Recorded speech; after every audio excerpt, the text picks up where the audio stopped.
always plan for the fact that no plan ever goes according to plan. And when Chris, you drew this up, I think this was just a recent one. That's a 2025 that you have posted. Sure. I grabbed this and told you, didn't he, Mike? I didn't even ask for permission. I just said, "Hey, Chris, by the way, I'm going to use this in the debriefing." So I put that up on the screen for everybody to see. It's a copyright violation. Yeah, copyright. You could go to jail for that. That's right. I will. Prison. I will gladly accept that. Yeah. You think it'd help organize logistics in prison?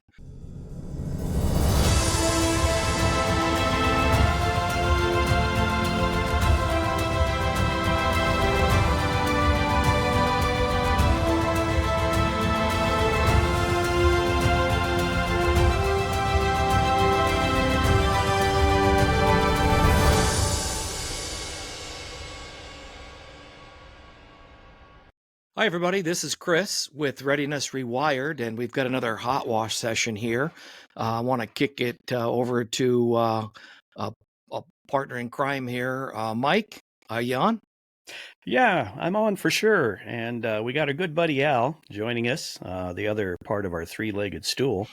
And today we wanted to take some time to focus on and highlight some of the extra event sort of coverage stuff that Al has had to deal with in his career. We've all had those things to a certain degree, but from a consistency perspective, I think he's probably had the most consistent sort of involvement beyond just, the routine day-to-day healthcare emergency preparedness duties to focus on. So, we'll bring Al in, and this is kind of a swan song of his in from what I've understood. This is sort of leading up to his final days of actually contracted emergency preparedness work at the local level on his part. So, Al, hey man, you're reaching that milestone, and come on here, buddy, and tell us about it. That's and I'm glad to talk about this because when I started with the hospital, 21 years ago, I started with working on BIC 7, which is a 7-mile championship run race that they have in the Quad Cities, and didn't think much of it, but started from day one. I was there with materials and doing all the supply stuff, and every year we'd have some fun. This is now, and that was run number 31. This is now the 51st running of the BIC 7. And a couple little interesting things. It's never been canceled. Now in 2020 with COVID, they only ran virtually, but they kept it going, kept the interest in the community. And then this year, for the very first time, we had a 1-hour rain delay because of rain and lightning, more so the lightning than anything. So they delayed the race, and then it was still sprinkling when the race went on, but it was great. And I have thoroughly enjoyed this because in emergency preparedness, when I joined as a preparedness coordinator, they said, "Oh, by the way, Al, BICS is not a volunteer option for you. It is your logistical and coordinating job." And I've loved every minute of it. In fact, at the recent meeting, last kind of official meeting we had for our Hotwash, which we'll talk about later, people came up to me and said, "Well, are you kind of excited about being done, or is it a sad day?" I said, both. I've totally enjoyed doing this because I love preparedness, as you two guys do. And this is something where we could really get in from a community perspective and do. So it has been great. Hey, Al, how big is, BIX is BIX. Can you tell us what it's named for and how big it is? Well, Bic Spiderbeck is a jazz musician from the Quad Cities. And so they have a big Bix Fest, BIX, down there. And this run is part of the week of fun that's happening down there. There's some jazz festivals and other things going on, but yeah, that's where the name comes from. And you kind of alluded to, how big and everything. This year we had roughly 14,000 runners in the BIC 7 race. We also have a junior BICS race the night before, and there were 1,400 little kiddos that were running in the junior Bix. Prior to that, they have started a couple of years ago a senior Bix, which I think I don't get involved in that. We don't have to set up a medical tent for that, but I think it's a 2-mile run/walk for the older people who don't want to do the 7 mile, because 7 miles doesn't sound like much until you see the grueling course and the uphill monster that they have to run going up and then coming back down. So it's fun, but yeah, it's been a hoot. So your coverage is kind of interesting, and some may ask, why not cover the higher risk, kind of senior run? But I'm guessing it's a numbers and a visibility thing that kind of co-calculate into selling the hospital into the resource, committing resources to covering something like this. Exactly, and we all, from a community standpoint, there's the EMS has ambulances all over the place for everything, so they get it covered. But for junior Bix, we have a little medical tent. I help kind of coordinate that, but I don't get involved in the actual event that night because I'm preparing for the next day. But there's ambulances down there for the junior Bix as well.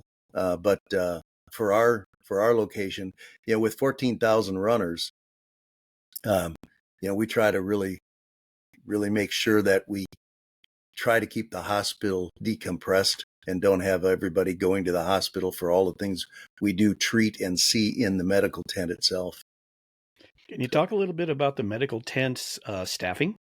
Yeah, and there's something when I tell people, we have with our chief medical officer, who's been with us, I think, since the beginning. Great doctor, and I mean he's gung ho full into Bix and everything. We have 100. We try to target for 120 volunteers from the hospital. Now that's both clinical and non-clinical people, because we have a mix that we need, and we cover from the finish line out on the street. We have people and nurses out there triaging and grabbing people who can get put into wheelchairs coming in. But there's in the whole Bix event, because if you can imagine 14,000 people with all the different things going on in those events, there's over 4,000 volunteers from the community that take part in Bix itself. But back to our medical tent, the 120, I think this year we had 108 volunteers, and it sounds like a lot, but it takes that many to really keep the process flowing and smooth. That's great. The cool part about that is when you look at it, we have an open air tent on the street. We take up one street. In fact, we'll talk about it moved this year, but it's a 120 by 40 foot open air tent that we get put up. And then we have 6 teams with 6 cots apiece. And each team has 2 doctors and a handful of nurses, usually 5 or 6, to treat all the patients. And this year, we only saw 19 people in the tent. So that sounds like a lot of effort for a little bit, but you never know. This year, I mean, it was hot up until the race, and the night before we got hit with the big storms, and which delayed the race the hour, like I said. And it was cooler, so we had less people than normal in the tent. We were ready for them, but we had, because it was raining and a little slick out, we had some more ankle injuries from slipping and falling and other injuries of that nature. But it was pretty cool. Pretty cool. So how much time, these are volunteers, what are we talking? How long are your hours of operation? We have the volunteers report at between 6:15 and 6:45 in the morning. The race normally starts at 8 o'clock in the morning on a Saturday. And believe it or not, the race goes along pretty well. Now, we were delayed an hour, but my normal time is we'll start the race at 8 o'clock. And by 10:30, 10:45, our chief medical officer, who's checking with each team and working with the doctors, and he releases all the runners coming out of there for his final release when they have been treated. He's starting to say, okay, demobilize team number 6, demobilize team number 5. And so we're starting to tear down. And usually by 11 o'clock, now this time slid back, by noon this year, we had most of the area tore down. So it's a pretty quick event. But when we get hit with those 19 people like this year, we've had some elite runners in the past, and the Bix 7 draws elite runners from all over the world. It's amazing. We've had elite runners in the tent in the past. This year we did not, because of the temperatures and things. But when we get our runners in the tent, it's usually that next group coming through that wants to make their personal record, and they're vomiting and they're getting wobbly legged and all the other good stuff that you guys as paramedics have seen and dealt with at other events. And all of a sudden it's like flies coming into the tent one after the other. And then we get them all stabilized. We release them one at a time. A few more come in, and then all of a sudden it gets quiet. And then we might have a dribbler here or there. But it's a fun time. And I'll tell you, every year we get people saying, our newcomers saying, gosh, we want to do this again. We want to volunteer for the medical tent. And then we get people who've been there for a long time. And our team has really worked well. And we've kind of honed that over time. So Al, this is an anticipated event, but you're using emergency management and incident management on this. Did you use, did they use incident command, and who's in charge of it overall? And then also one final kind of follow up to that, what kind of meeting cadence? Because again, you kind of spoken to the actual race itself and everybody towing the line, so to speak, as far as staff. But tell us about what goes into it and how it's structured. We start because we've been doing it so long. We have a lot of things down. Changes every year, and we've got to go through and dot new I's and cross new T's every year. But we start 3 months ahead of race day, and we start meeting with our community partners every 2 weeks. And there's a really cool thing, because when we get together, our community partners include the police, the EMS, the Bix, some of the key Bix people who put on the race from there. The EMA is there. Like I said, our police department is there. Mercy One Genesis Ambulance is there. Medic is there from the Quad Cities. Public Health, the 911 Center, National Weather Service, who we've talked about before. And the day of the race, Red Cross comes down to help us. And at our meetings every 2 weeks for that 3 months, usually everybody shows up because we're just retuning.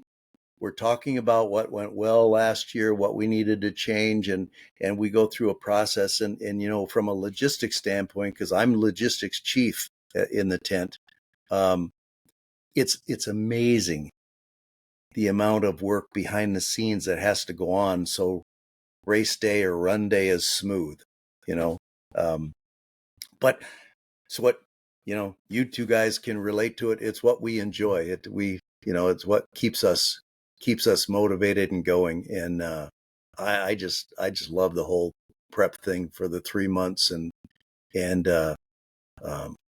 So Al, when you are prepping for it, is the group kind of organized similar to incident command, where you've got an executive, kind of a chief executive, and you've got a small group that work with him, and then you've got these, sounds like 2-week incident action periods, if I'm kind of transposing some of the incident command stuff. So maybe you can speak a little bit to that, because those people that don't get a chance to practice incident command can use these planned events, whether they're county fairs or races or whatever, and do that.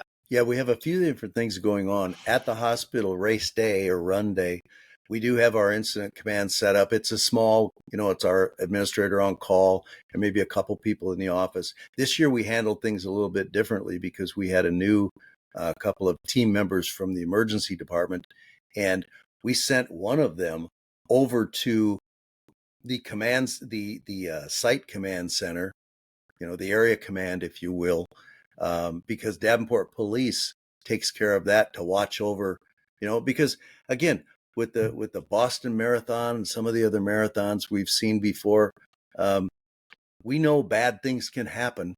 And so we do a lot of prepare. We do an incident action plan. It is a very, very confidential plan that the police and fire and EMA put together. And it's really cool to see everything. So they have an area command that they set up with their mobile command unit with the police. We coordinate with the EMA because they've got their unofficial emergency operations center set up, and then our incident command. But really, the 2-week meetings, everybody just kind of comes together and has the debriefing meetings, if you will, the kind of prep meetings. Yeah, it'd be interesting. And again, I think Mike can attest to this too. There's enough going on in your organizations, those larger organizations, to do incident command specific to incidents. But Yeah. especially for the rural folks, or the folks that don't have that many incidents that occur, or that they actually activate incident command, hospitals and so on, it seems like you could use the same concept, slow it down a bit and say, okay, we're going to talk about an incident that culminates in this race, but it's really going to be 90 days, as you said, 3 months. And we're going to set up our executive group like the command. Then we'll have general staff, because you were, I think, logistics for this planning. Mm-hmm. And they could superimpose those concepts and kind of walk through them with every 2 weeks, do an incident briefing, kind of a safety. Again, the safety update can be just weather updates for the event, but I just encourage folks maybe that are listening that don't have the opportunity to apply incident command to all the other things that could be occurring. Here's a chance to practice with it and talk about it. You use job action sheets, right? You have job descriptions that you use. So, I mean, there's lots of pieces of this that we that do. are true incident command. In fact, there is a whole book that I have, because I've been active with this for 21 years now. We used to just kind of go by the seat of our pants, and now we have job assignment guides. We call them job assignment guides for all of our different modules of people that we have, anywhere from out on the street triage to security, because, we keep our medical tent area secured from everybody. No one comes in without, one of our volunteer shirts on that we have authorized through the registration part. It's a HIPAA compliant area, and we want to make sure that we don't have people just wandering through. So, but back to the job assignment guides, they have been a really big help. And that's one of I think, what I would call the improvements that we've made over time, because we used to just say, oh, the people know what they're doing, and if not, we'll tell them. Well, that got to be so hectic as we built up and up and up and up that I just took all my notes, because I'm a big note taker, and I was logistics, so I thought, it's part of my responsibility. So I put these job assignment guides together, then went through them with the different groups and said, let's fine tune them, let's tweak them, put in there what we need, so we can hand those out ahead of time, for at least for the key people. We have lead RNs with each team. There's a lead RN, and he or she then knows what is expected of them and knows what they need to guide their team with. We have one for the physicians. We have one for logistics team. We have one for security, like I said, the triage street. We have one for registration and runner tracking, because it's a cool setup with the tents, where in front we've got a family waiting area, because families want to come and say, hey, my daughter is in there, or my spouse is in there, or something I heard. We can't let them into the medical tent, but we keep them outside the medical tent and give them updates through the doctor of how they're doing. And we keep track of when the patient comes in or when the runner comes in, because they all have runner bib numbers on them. We have our 14,000 runner list on our computer, and we can look up, and if somebody is not able to tell us who they are, and there have been several, We can say your bib number 1549, and we can look that up, see who it is. We can look up their contact information, all the stuff. We've got it ready for the doctors in the hospital and the EMS people if they need it. So it's that's what excites me, because it's a really cool setup that we've kind of developed over time. You make a good point, Chris, about using incident command for planning, not just response. And so that's something we've always done as well. To get your leadership to sort of embrace that concept. Mm-hmm. It took a little bit, but we had one incident where we had to plan for a major piece of utility to be repaired, and it was going to affect an entire patient pavilion. And the CEO, who's the incident commander at our place, said, "Wow, I need to get everybody's input." And I said, "Well, hey, just activate incident command, bring them all in, lay out the situation, and use it for the planning and decision making that you need to do." And so, after that, he actually was more bought into the concept of using incident command for more than just responses, using it for planning events and things like that, whether they needed a response or not.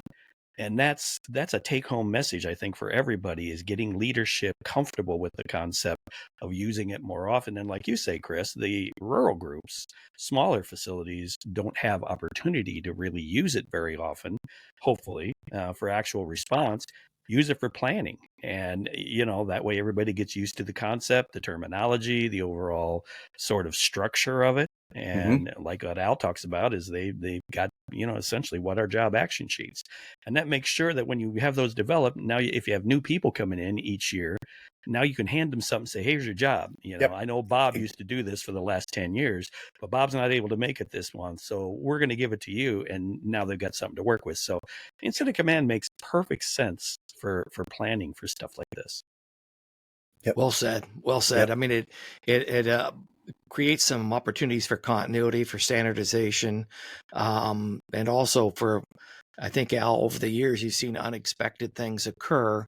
And if you haven't delegated in practice, and people understand the responsibility, if you have an ice truck or a water truck, a water station's not been delivered or has a problem, you have a go-to person that and then they know how to tackle that and focus on it, while other people focus on other aspects. And I think too often, because these incidents don't occur or aren't seen, or overlooked, that people don't build in that capability to really delegate and then effectively respond. And with a huge incident like or event like you had, and Mike, I think you've seen NCAA football with tens upon tens of thousands of people in the stands and people outside. And Same drunk. thing, right? You got to Yep. plan ahead of time, and people got to be Absolutely. able to prepare. Yep. Something strikes me here, Al. Listening to you talk, you've really enjoyed this, Oh, right? absolutely. Big hit. And now all of a sudden, you're not going to be doing it anymore. And Well, so is that true? Is this hitting home now? I mean, how's this affecting you, man? it's a bittersweet, and I've already said, don't feel bad in reaching out to me at any point in time. And the chief medical officer already said, you'll be hearing from me for next year. And he said, oh, by the way, next year you'll be a volunteer. You won't, and I said, you know what, Doc, I'll do anything for this group, so I will probably be involved in some way, shape, or form. But the logistical piece of getting all the coordination of, the tents and the food, we got to coordinate food for everybody, the breakfast, and we bring a lunch in at 11 o'clock. And that's the logistic chief doing all of that, because we are a pretty small group internally in the hospital. I won't have to worry about all those pieces. And that's what I'm doing right now, is putting my final documentation together, because I don't want to leave somebody in the lurches. I want to say, hey, here's what I've done over the last 21 years. Here's what we've improved. I'll give you a document, and at least it's a 95% of what you need to do. And then they'll modify it from there, because I remember, talking about the job assignment guides that we have. The other thing that when I first started with Bix, they used to bring the supplies out in these little foldable totes, and each team got a tote of supplies, and buried in there somewhere, hopefully was enough stuff that the nurses would dig through. And, I looked at that and I said, I came from logistics. I came from materials management, where we have the bins and the carts and everything all organized and labeled and everything. So I went out and wrangled up some carts and bins and everything, and took one of our administrative assistant people, and her and I kind of put this whole thing together. And now on the truck, we have two great big huge box trucks that come down with, and they're both full of stuff, because we roll off carts, and each team gets a cart or a half a side of a cart or a side of a cart, and we roll the linens off. We do all the stuff. We're kind of a lot more organized. So now at the end of the day, what's used goes in the trash or goes in the red bag or whatever the case may be, and the rest of it goes back and we can use it next year. Where before, once you got into there, I mean, it was a free for all. So that's been a really big improvement that we've seen over the past. And you're right, pretty proud of what we have done, and I have really taken this on and enjoyed it. So it's going to be hard to give up, and I won't give it up totally, but it's time. It's time. And speaking of its time, I think we're wrapping up our time as far as our self-imposed hot wash deadlines. Mike, Al, final questions or thoughts? Well, I just thoughts. I mean, obviously, after doing something like this for so many years and you enjoy it, it's tough to let it go. Yeah. I think we've all experienced that. I Yep. mean, I've done the same thing, man. I've somehow kept my fingers in stuff even into this year when, you thought you were done and all of a sudden something pops up that's always interested you, and it's hard to say no. So us old guys still have that in us, I think, when somebody says, hey, would you help with this? And it's like, oh, okay. Yeah, I don't know. It's tough to let go completely, right? Exactly. But hopefully it comes to the point where it turns into something that you can at least sporadically or rarely enjoy, and get on with your retirement life and spend time with loved ones, family, traveling, doing all the fun stuff we're supposed to be doing this time of year of our lives. And a couple of cool things. Last year was the 50th running of the Bix, and I was named one of the volunteers of the year for the Bix run, not just for the medical tent, but because of my involvement in that last 20 years. Wow. And that was pretty cool. I was, good for you. Yeah, good for you. It was, I was very, very pleased with that, but there's a lot of great people working on it, and they just happened to pick me, and I was very happy to accept. But, Chris, we had, now Chris is our artist, and this is the post that on our debrief, I put it up on the screen and I'll read it to you, but this was up there for everybody. And it says, always plan for the fact that no plan ever goes according to plan. And when Chris, you drew this up, I think this was just a recent one. That's a 2025 that you have posted. Sure. I grabbed this and told you, Mike, I didn't even ask for permission. I just said, hey, Chris, by the way, I'm going to use this into debriefing. So I put that up on the screen for everybody to see. It's a copyright violation. Yeah. Copyright. You could go to jail for that. That's right. I will. Prison. I will gladly accept that. Yeah. You think it'd help organize logistics in prison? Well, hey, I think it's worth noting that, and it's sort of a segue from what Mike had mentioned too, that in retirement, we have other activities and things to explore. But if there are listeners out there to have some questions or some ideas, let us know. Individually, Mike has done some remarkable things with, just across the board, but in particular, I think an area of his real interest was the infectious disease, Mhm. special pathogens unit in the network, and the building out that community. And Al with the logistics with Bix. Again, I don't want to oversimplify your careers, but those are just two examples of where if people have questions, they could reach back out to you. I think the advantage with retirement is, we have the opportunity to say, or to work with people on our own timelines as opposed to, Mhm. the additional workloads that we have. So I think people should consider reaching out. And I think it's probably a good time to segue to Mike and people being able to reach out to this podcast. Yeah, and folks, as we say every time, we want to hear from you. If you got some things that you think we can help with, we can answer questions or whatever, get a hold of us. We can be reached at readiness.rewired@gmail.com and give us a shout out. Make sure that you give us a thumbs up if you think we do a good job with this. Thumbs down if you think we suck. Make sure you ring that bell and make sure you're subscribed, because hey, it's free, and then you'll know when we post something. And give us some feedback, and we're here to help. And don't be shy. Yeah, us three old guys like to do this because it keeps us active. So There the you go. podcast is cool.